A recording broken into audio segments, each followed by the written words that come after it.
You're listening to Content Logistics, a podcast for B2B marketers looking to build a content engine that drives revenue. In each episode, Camille Trent interviews the marketers behind the best content marketing flywheels and uncovers the tactical aspects of content production, from first draft to first customer.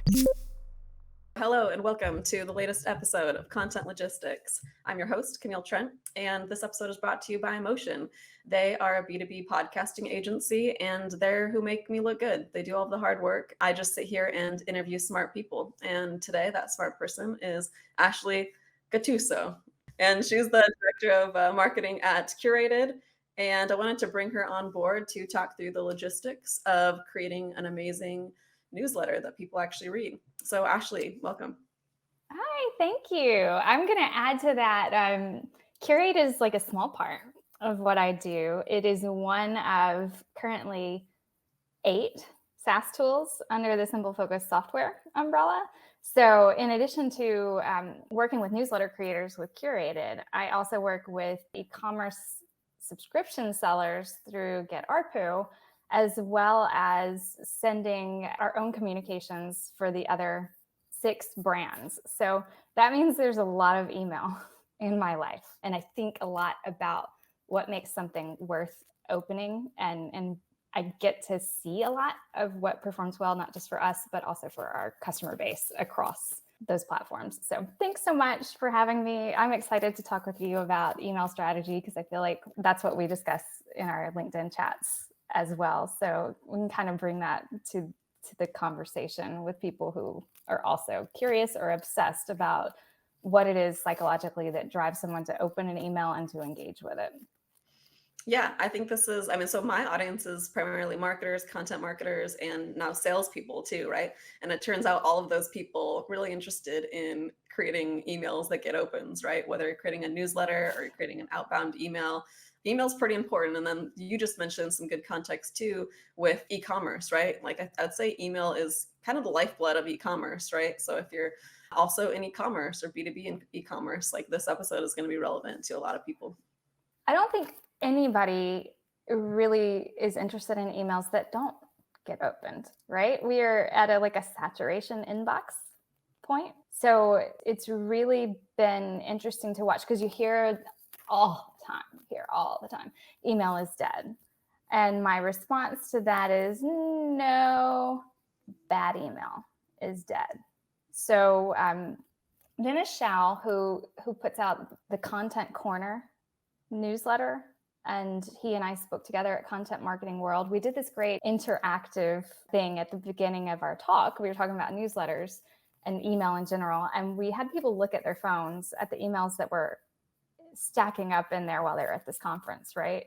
And kind of raise their hand if they had emails in there that they knew they would never read, that they were going to delete. And we asked why. And the response to why should be very obvious to people. And it's obvious to you as a recipient, but it's not always obvious to you as the sender who might be trying to please a CEO or please someone on your team, or you have been told you need to write this email by someone higher than you, or you have made the decision because you had a new blog post that you need to share this blog post, or whatever the reason is, or that you need to make these sales, right? So you've got to send this email to make these sales. But the reason people don't open emails or delete them right away or unsubscribe is when they are about the company and not the recipient. Anything that comes and is not delivered to serve you, the recipient, is going to be less important to you than the emails that you get. So you could look through your email right now and you could go like, this one has value to me. This one does not. This one has value to me. And it's not always because it's sending you something that you might be interested in doing or buying. It might be because you have a personal relationship with the person who's sending it, or the brand, you feel loyal to them. They send you good ideas, and they pair those good ideas with reasons to buy more things from them or to renew your subscription to what they sell you. But nobody's opening an email because you sent them something that has no value to them. So that's the first reason. Like, we all want to win the inbox and get these emails read because they serve our companies. But we have to shift the mindset if we want them to work to do that, because we have to make sure that they serve the reader with critical or at least highly valuable information. Yeah, and I think that's a really good point. Is I saw the other day that people treat their inboxes like a to-do list, right? I sometimes do, and so looking at it that way of like, what are the things that I need to do today, like the things that are relevant for me today, the things that are going to make me good at my job, and then what are the things that are clearly sales emails, right? Or they're clearly promotional, clearly marketing emails, right? And a few things that go into that, I think, are the sender. So this idea has been brought up recently of the sender is more important than the subject line. Like that's the thing that people are going to see first, right? And so that goes into like the importance of creating a brand. And then the other thing is relevance, right? And that's I think what you're talking to is, yeah, is this relevant to me? And is it relevant to me today? Is it relevant to me this month? Is it relevant maybe later this year? Because if it's relevant later this year, I'm just going to archive that and maybe I'll come back to it at some point when I need to search for it, when it's a priority that day, right? And so understanding the difference between relevance today and relevance tomorrow. So those are the two things that I now look at is, and I've just called it like relationship and relevance, like those two like R's, like, do you have that? Right. So it's been interesting working with two different platforms that send two different, very different types of emails, right? Because Curated supports email newsletters, specifically curated newsletters. It can support newsletters from people who are just writing a long form letter to their recipient or including a few of their own blogs and curating that content technically. But it's like power muscle is that it enables you to quickly pull links from everywhere and have them like queued up to put in your next issue. So that's where it's like competitive differentiator comes into play versus other ESPs that focus on different things, right? So it's interesting to look at that. And email newsletters, by the way, editorial email newsletters. Let's add that, like specifically editorial email newsletters have much higher open rates than their promotional email counterparts, right? And they work in relationship with those other emails. You might be sending promotional emails and editorial email newsletters, but they tend to, like across the curated platform, we see 40% and higher open rates. And you could segment that down into industry, but that's the average of an email newsletter that is editorial, their open rate, versus Get ARPU is sending what I consider a highly critical email. This is the ICP is very specific. It's people who are selling on through subscriptions through recharge payments, and they are either on Shopify or BigCommerce, right? So we integrate with those, and then we amp up what is typically a, hey, your bone broth is going to be shipped out in 3 days. But we put, would you like to add anything to that order, and make adding one-time items like a 2-click experience. And we also make, would you like to delay this, a 2-click experience, so they can go quickly and say like, oh, I'm going to be on vacation that week. I can't have my bone broth coming. I will choose to get this in 3 weeks instead. So it pairs some marketing activities with a very critical email. You are about to be charged. Something is coming soon. We open those emails. So those get a 60% and higher open rate because they are doing a service for the recipient that they find critical, right? So it's been interesting to look at those emails versus a, hey, we're having a sale. Hey, we're sending you a discount. Or, hey, we'd like to share some new news about our company with you. And watch how those just plummet versus emails that like are highly service oriented soar in comparison. Yeah, there's some really good insights there. I think the number one thing is just newsletters tend to perform better than other marketing emails or just other emails in general, right? And it's because like the intent of it is just like around the person. Like when you're saying, okay, we're going to be doing this editorial newsletter, everyone has the expectation of what it is and like who it's serving, and we're not going to plug other things. Like we've made the decision it's this editorial newsletter. So there's that. And then the other insight that I never really thought about is marketing when people want to be marketed to in some ways, right? Like when something is super relevant, when you are buying something, I've added multiple times like to my Amazon cart, right? Like, and I kind of like when they're like, oh, other buyers have also bought these things like in this order, right? Do you want to add one of these things? And so having that kind of an experience, like when it's the most relevant, when I'm already buying something else, right? Optimizing that time rather than trying to like spin your wheels in a time when I'm clearly not buying and not interested. Yeah, is smart. And then I think the last thing is just segmentation that you talked about, is sending to like a specific person, specific list. That's going to help you get that relevance up, and then it's going to have you get better open rates, better response rates, and then the email platform is going to reward you for those things, right? Whereas like if you aren't getting good rates, you're going to be considered spam, right? And you're going to have sending problems too. So Right. yeah. So something that you mentioned that I think is highly relevant right now is this idea of potentially the sender being more important than the subject line. And I support that, because I think what we're looking at right there is that if you, from the start of the relationship you are building with the recipient, right? From the very start, because every email is another interaction in that relationship. It's a touch point. If you establish from the start that you are doing this in service of them versus in service of you, then you are building a relationship with them where they are opening your emails because they know what to expect.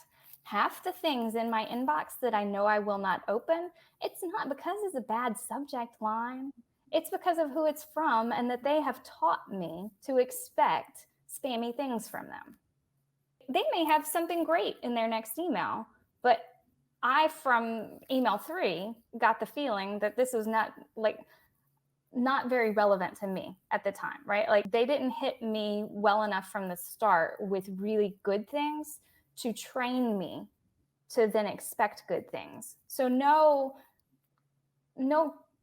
clever subject line is going to change that for me at that point. So it's interesting to me to think about brands, recipients, the trust that you can build, the trust that you can break by the actions you take, and then thinking about, well, is it really a smart idea to send this from the brand versus from the person at the brand? So we send almost everything we send from a specific person's name at the brand. And a lot of email newsletter creators in like the indie group do that as well. It's not the newsletter in the subject line. It's like Cody at wherever.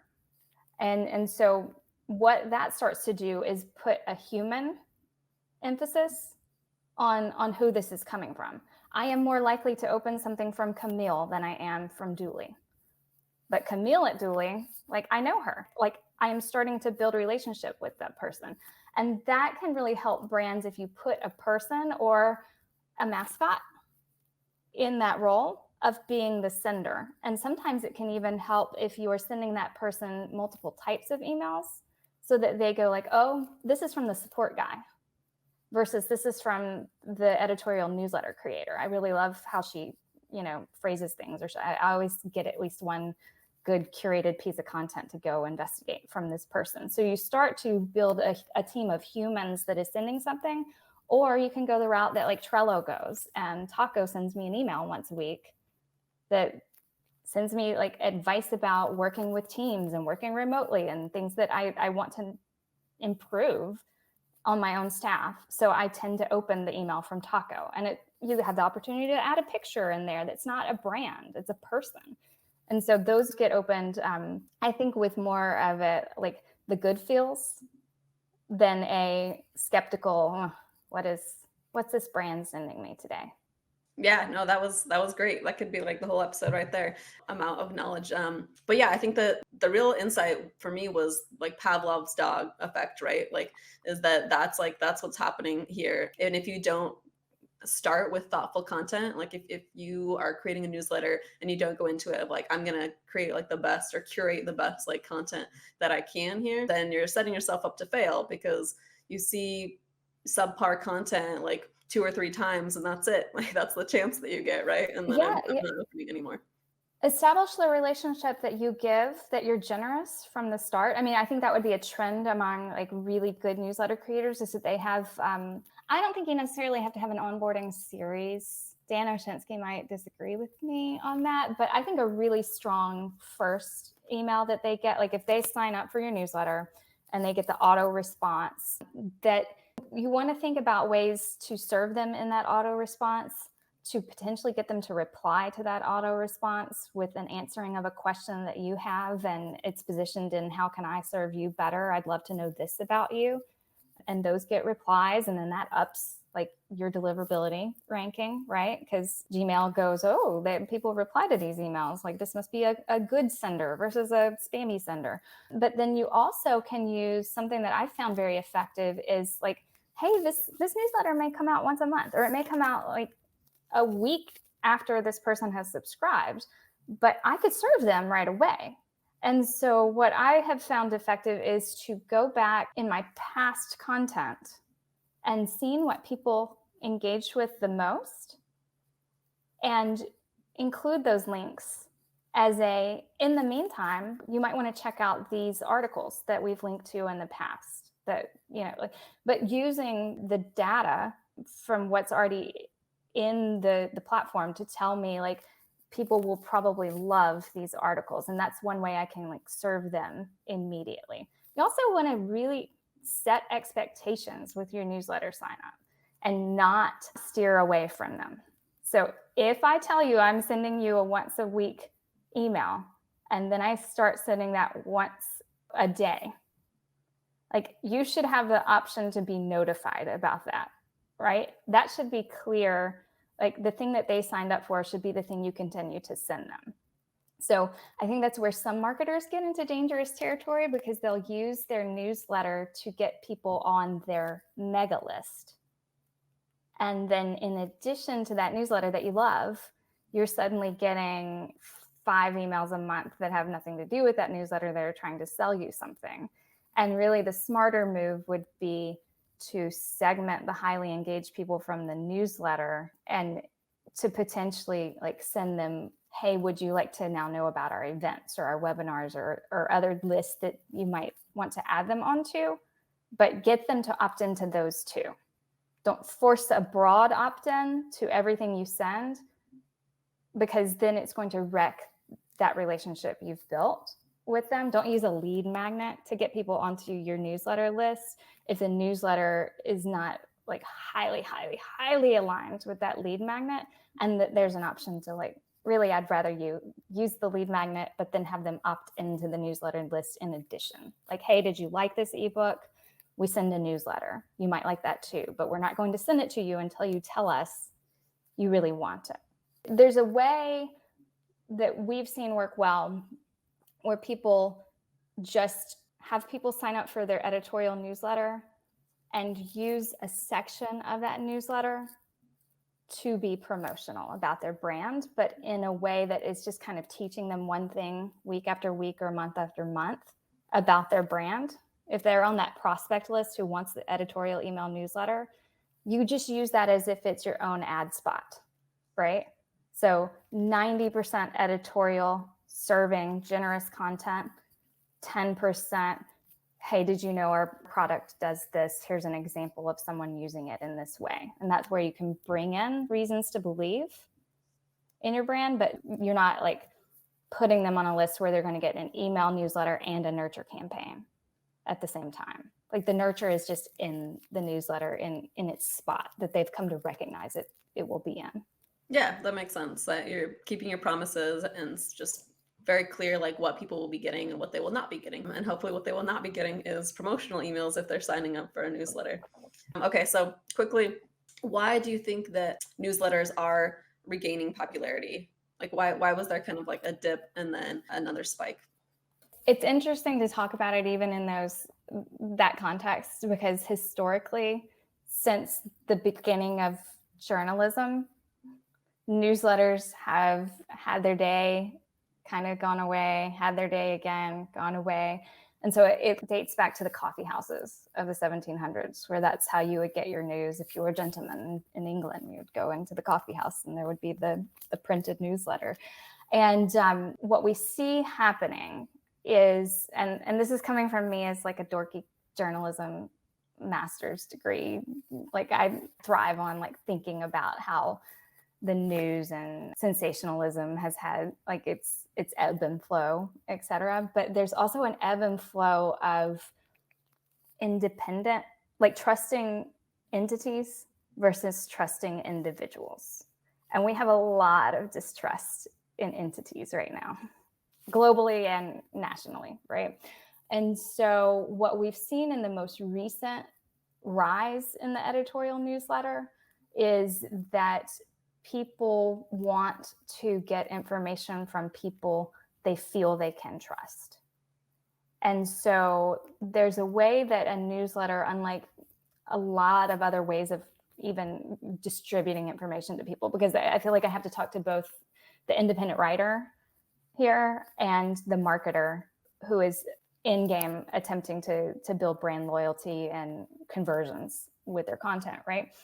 Is that something that comes from an individual and it has a one-to-one feeling, right? So as opposed to social media, which is kind of like, unless you stop and slow down and engage, it's kind of like billboards on a highway, right? Like you're just scrolling past, stopping when you're interested. But an email newsletter is someone said, hey, I want to get this from you. And then you sent them the thing that they wanted to get. And if you're really good at content strategy with your email newsletter, and you're really good at interviewing and staying on the pulse of the customer or the recipient and what they want to know about, then when you're writing it, it's if it's one-to-one. This is Ashley to Camille, but it's actually one to many. So the place where people mess up is when they start thinking about their email newsletter as if it's a social media blast. And they're like, we're so excited about this recent product release. And we're like using the language of public panhandlers trying to get attention instead of, hey, Camille, I know you're really interested in this topic because you've subscribed to it. And I found these 3 great resources for you that are going to impact your business.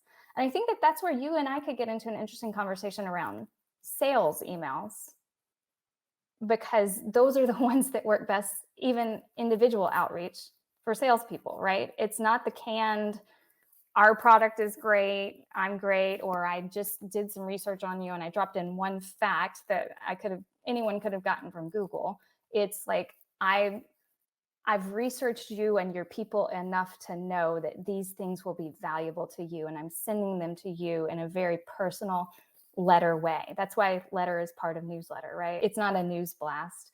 It's an intimate back and forth exchange that includes people responding to your newsletter and saying, thank you so much, or, oh, let's talk more about this. There's that level involved, and it's much more intimate. So I think that with a giant distrust of brands and corporations and a kind of ease now of being able to mass email people and whip up a newsletter, that we are seeing that rise as a result of people wanting to choose and not have an algorithm tell them what they should care about, but saying specifically, I care about this thing, and I care about it in the way that Camille writes about it, or in the way that Dooley talks about it.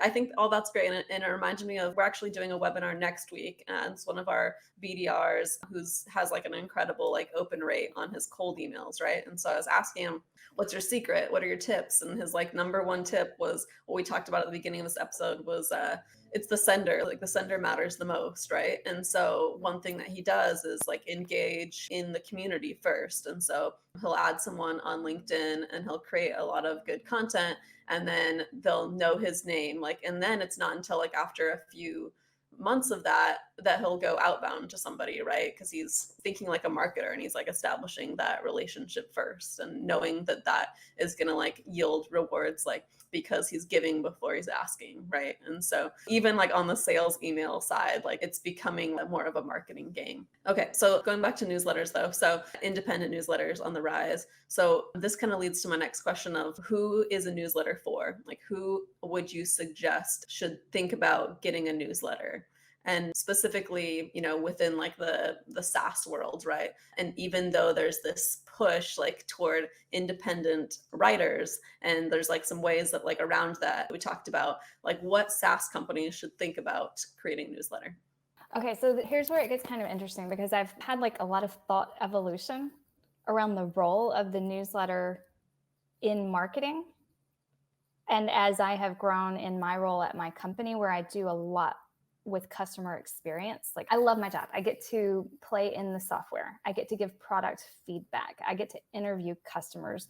And I have started, because I have kind of gone outside of marketing, to feel more holistic about my view about email and the newsletter's role in the customer experience. So I've kind of surprised myself recently, because I think there is a role for a newsletter in the prospect stage, and that role is just to have a solid newsletter that really gets their attention and serves them in a way that really aligns well with the product you are selling and drips product information week after week as 10% of the whole of the newsletter that you are sending.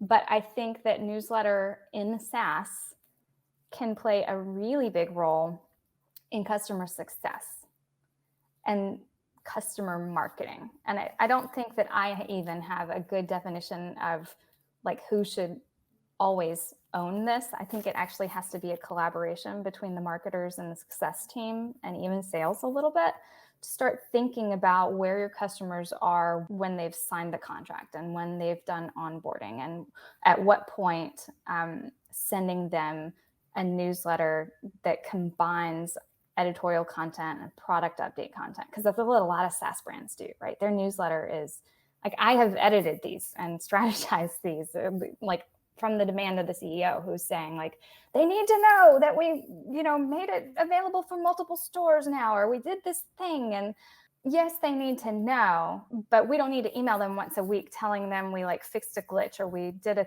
thing with the software. Like that's not, unless we can story brand that and explain to them why this change can impact their business and why they're the hero and we're the guide and this is the tool and the improvement to the tool, then I really think that we're going to start seeing some interesting things that SaaS brands can do with a newsletter to opted in customers when they have kind of hit that post onboarding, because I don't think you should be hitting them with a lot of your newsletter content and product things until they're actually like in phase one of using the product. But at that point, I think they're highly valuable, especially if you're combining like news about their industry that you might be using elsewhere in a prospect email newsletter or something like that. But I think they're valuable to and maybe this is easier if I explained like what that would look like in a newsletter, is if you can teach them to expect news about their industry that they can use to be better at their job, then you're expanding your service to them as a company. This brand not only provides the software, they also know I care about this, so they send me news about this. And that's why we're all like kind of sending our customers our blogs, right? Like, oh, we published this blog and it could be helpful to them, include it. But you don't necessarily have to be producing that content to share it with them. So you're finding it online, curating it, and showing them you care, right? It also helps your team know more about what your customer cares about if you are forced to go research this and stay on the pulse, right? So you would open with editorial content, and then you would have a specific section in the newsletter. I don't know, if you have 5 pieces of content in this newsletter, maybe this is piece 3 or 4. And that is either a snippet about what you have recently released. If that is multiple items, you want to like bullet that and get them linked up to the help content for this. But you need to specify why they are going to see this as valuable, what this might change about their engagement with your product.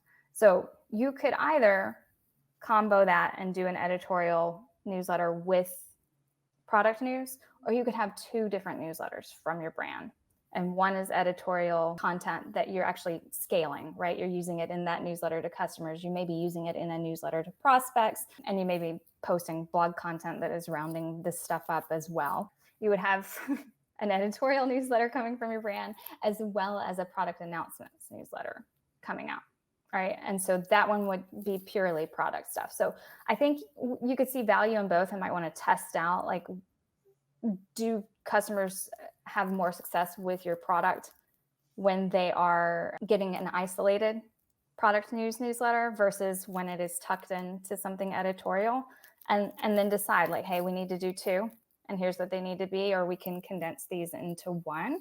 But I think you could technically have one newsletter that conquers all and does that editorial news about the product bit kind of thing. We do that for curated, right? But the larger your customer base gets, the more you want to segment that, and the more control you want to give them to pick and choose the news they want. So maybe I, as a customer, want just the product news and could care less about the editorial, and that's okay. The way you serve me as a customer is to give me the option to say, this is what I want and this is what I don't want. But I think the role of the newsletter in SaaS, that SaaS content strategists should be thinking about, is how do I connect with someone wherever they are and continue to give them opportunities to connect? And do I need to change that when they're a customer versus when they're a prospect? Because I feel like social and newsletter work together during the buying phase, and that you can more rapidly get information out on social and build audience, and that the newsletter is almost the next step, because that's the point at which they have said, I really want to hear from you. To subscribe to a newsletter says, I don't want to miss what you're publishing. And that's not necessarily going to come from you just put a newsletter into the world. It's going to come from your sales guys strategy, which is, I use social to put good news into the world. And then when I email them, they trust it because they trusted it here. So then it carries to me to the next phase, and I think has almost more power when you're like, and now as a customer, you have the option to receive this. Yeah, this is good. Okay, so what I'm hearing is the right time to start a newsletter is probably when you have some brand, right? And maybe one of the best ways to go about that is to build some brand on social, right? And to build some sort of a following there, and to kind of prove that you can create the type of content that can generate a following, right? And that's worthy of a follow, right? So figuring out like how to create content that people love and that people are willing to follow. You can do that on a small scale, and you can do that with like bits of content. And this is strategy, I guess, that I'm like a big fan of, because if I post something and it does really well, then I'm like, that's an insight for me. And can I try it again? And does it still do well? Is it the type of content, or was it that specific content, right? Is it the way that I'm delivering it, or is it the content? And then you have to try and like separate exactly like what it was, if it's just lightning in a bottle, or if it's something, right? If it's a repeatable something. Experimenting on social, building a brand on social. You prompted me to think of what you're describing as like a feedback loop. And in your description, that person has started the social posting, but hasn't necessarily launched the newsletter yet. When they get to the phase of launching the newsletter, what is interesting is then you have two feedback loops that work with each other. So I am able to go in and look at the categories of content in my newsletter and their performance over time. And performance is measured by clicks.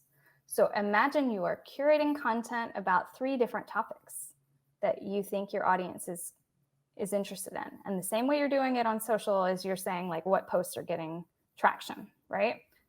When you get to the newsletter phase, you go, which content categories are getting traction and why?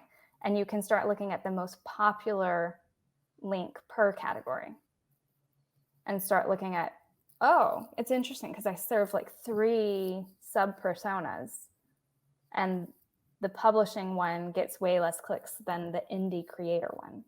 So I kind of know I'm getting more indie creator people, and you can start like kind of looking at the feedback here and the feedback there and making content strategy decisions for each based on how people are engaging in the two different places. And I think that that's like really important for people to not think in the terms of an island. Like all of these things work together to give you ideas. And then that's going to feed, like, say you curate 5 articles about a particular topic and they've all gotten a lot of traction in your newsletter or your social, then that might feed the like, hey, we probably need like a really good pillar post or at least one blog on our site that like ranks well for this topic because it's really resonating with the people that have subscribed, and so they want to know things from us.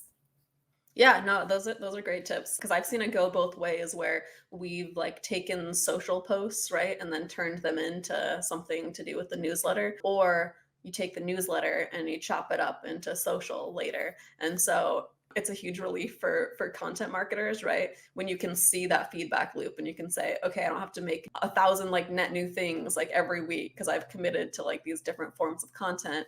Like it's all going to play into each other. And like a shout out here to Eddie's like very good copy. Like he does this like masterfully, right? Where it's essentially like the same content everywhere on LinkedIn and in his newsletter on his site, but different people are going to consume different ways. And so understanding that not everyone's going to see it. And then 2, like if it's really good content, you can repurpose it. And then if I see him like reposting something later and it's been a few months, it's still valuable to me because it was just really good content to begin with. And it's deep enough that like now I'm rethinking about it. Or you absorb more with that second read, or you're at a different place with that second read. I was just thinking about this today when I re-experience interviews I've had with other people that I have interviewed, and like how there's a psychological shift from being in the act of the interview and then going back and watching it later.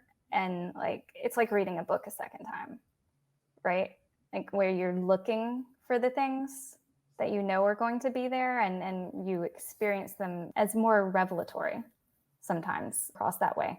I would say that a big mindset shift for me in content strategy, and especially with social and email and what it was I was trying to achieve and do, came when I started thinking of content as a conversation. So content as the conversation your brand has with everyone in your market, right? And there are different ways of having that conversation. There is the social media way of having it. There is the intimate newsletter way of having it. There is the blog way of having it. There's the video, like recorded conversation, or the group live sessions that you're having. And the more you can bring both prospects and customers into conversations that when they walk away from the conversation, they're like, oh, I'm so glad I'm in relationship with that person. Like that should be your content's goal. So I think that is probably what twisted me and made me kind of like, these newsletters are not about like, hey, we just posted this blog. They're about like, hey, we understand this is what's really critical for your company this week or this month of the year. And we're going to act like a media company and say, here's the relevant news. Here are things you can do. We are not just this brand who creates this tool. We actually care about you and understand your role in your job and what you would find helpful right now. Yeah, I think that's great. Okay, so I think we're ready to dive into like sort of the tactical parts of this. So Sure. What do you think that you need to get started? Like what resources do you need in terms of talent and tech? You need at least one person who is good at writing and actually researching and contextualizing content, especially if you're going to be doing a curated newsletter, because a curated newsletter is different than an aggregate dump. Like we don't want to just be Google alerts for people and send them 50 links that may or may not have something to do with what they care about. So you need to actually have a person who can strategize and understand what would be valuable to your audience and what your goal is with this newsletter and how you're going to achieve that. So tech-wise, you need an ESP that you can send this newsletter through, and you need to have either done your research on the best tool for that for you and your team, or start doing the research for that. I can help you with that if you need to. But the things I like to tell people when they are preparing for a newsletter, because I've done like these newsletter launch, I forgot what we called it, but it was really fun. I did like a small group cohort kind of thing where all these people wanted to launch their newsletters and needed to like figure out what they knew they wanted a newsletter, but they didn't exactly know what it should be or what they wanted to do and how to go through the steps of getting to that point. And so what I typically recommend is, yes, that's great that, you want to launch a newsletter. You need to assess the competitive landscape and figure out what your differentiator is going to be, like your unfair advantage. Who are you as a person, or what does your brand want to be known for in this space? Because I can tell you what won't do well is just going and finding competition and copying it and hoping that your brand's version of this same thing that this other brand is doing is going to win, right? You need to figure out a reason for people to need you, not just like you, right? So need to have trumps good to have any day of the week. So find out what you want to be known for, establish your bandwidth on your team, because that's going to help you figure out what kind of cadence you're going to be able to send at. And what I would recommend is that if you really want newsletter traction and you really want feedback that helps you iterate, don't go just once a month, because once a month, it's almost like not often enough to be habit forming for your recipients. And it's not going to be frequent enough for you to be like immersed in it enough to get a good feeling for how it's doing, because it's going to be that thing that you think about the third week of the month instead of that thing you think about every week. So 2 weeks, probably good. Weekly, great. Daily, only if you have something that's so need to have that people are going to open it daily. That's my strategy for that. Then you start thinking about short versus long, and that's going to go back to what you have decided your goal is and how you're going to achieve it. Like, how are you going to be different from everything else that's out there? And does that mean delivering something that's like 5 to 10 sections of content? Or does that mean like once a week you send a teardown of a strategy? The more and more I get into newsletters, the more I think like, it doesn't have to be long. It doesn't, like, I liked to think that it would be great to have something that felt like you were on social media. So you scroll. And that's what Opt-in Weekly, the newsletter that we put out about newsletters. But I have spoken with people who shifted their strategy from once a week long form, 10 pieces of content, to once a day, 2 sentences. But they're really good 2 sentences, I will say that. But the shift for them was that, and this was Josh Spector, by the way, anyone who wants to go check his newsletter out, it's For the Interested. And when he shifted, he started to see more clicks on those 1 a day newsletters that had like maybe 2 sentences in them and a link than he did total on the Sunday edition, which might have had 10 links in there. So you kind of want to start thinking about what you or your brand is looking to achieve and where you need to meet your audience, because different ICPs are willing to give you more or less of their attention.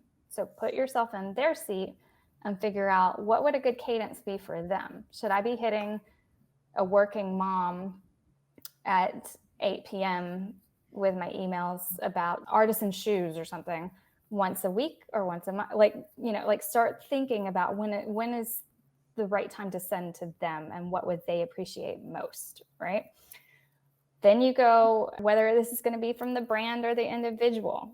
I say send it from the individual at the brand and put their picture in it and give them an intro and humanize the heck out of this thing, because some like emails from entities are a dime a dozen these days. And I quickly unsubscribe if I'm not getting value from it. So some brands, I think Ahrefs send really good newsletters that come from the brand, but I don't think that many brands do that as well as they have. So really try to figure out what's going to be the best path for you and your brand, and whether you have a person who is willing to be associated with that, because you have to have their buy-in to do that. Then you want to think about, are you your own sponsor or are you selling ad spots? We've seen some interesting things happen with companies like Marketer Hire, where you are, and the fact that they take advertising, that's a great model for them. But then there's also spots where they're their own sponsor, right? So like that goes back into your goal that you have established. Are we trying to make money with this newsletter? Are we trying to sell a thing? Are we trying to do both? Do we want people to pay to subscribe to this newsletter? Is something that independent creators need to be thinking about. And my advice for them would be launch a successful newsletter first, then tell people that you're going to start charging them or that you have a paid version. Because if you don't have a massive audience to start, launching paid is probably not going to go very well for you.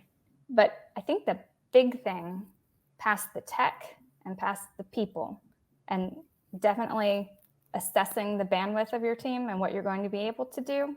Like, are we really going to be able to put out a quality newsletter once a week, once a month, etc., is to push past your anxiety and launch something. Because I've watched a lot of people be crippled in the fear of they don't feel like their idea and their strategy is evolved enough to test it and to put it out. Like they want it completely perfect before they just send something.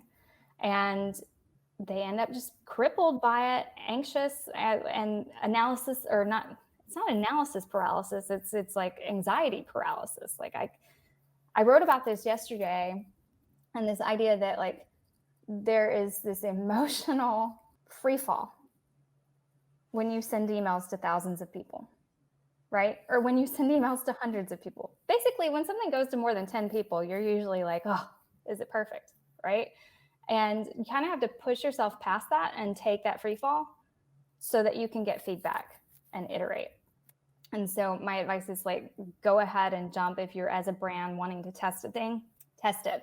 I think that's like a perfect place to wrap. I want to respect your time too. It kind of flew by, but yeah, it's just get started is the last thing.